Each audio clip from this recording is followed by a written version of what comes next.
தஞ்சையின் பாரம்பரியத்தை இளைய தலைமுறையினர் தெரிந்து கொள்ளும் வகையில் பாரம்பரிய திருவிழா நடந்தது.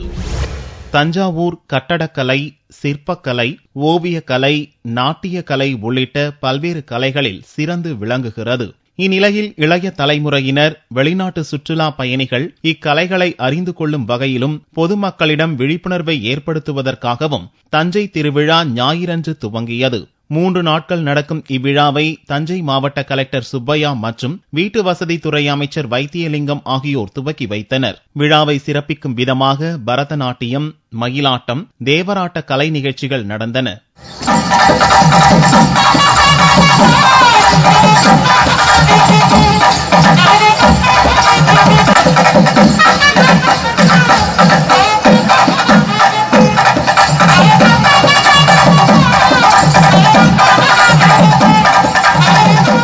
பாரம்பரிய உணவுகள் பற்றியும், பாரம்பரிய நெல் பயிர் வகைகள், சிறுதானியங்கள், அது மாதிரி நிறைய விஷயங்கள், நாட்டுப்புற கலைகள் பற்றி நிறைய விஷயங்கள் வந்திருக்கு. இப்போ பார்த்தா மக்களிடையே உணவு பழக்க வழக்கத்தினால நிறைய விஷயங்கள் நம்ம உணவுல எடுத்துக்க மறந்து போன விஷயங்கள் எல்லாத்தையும் இப்போ பாரம்பரிய உணவுகள் சிறுதானியங்கள் மூலமாகவும் கிடைச்சிட்டு இருக்கு.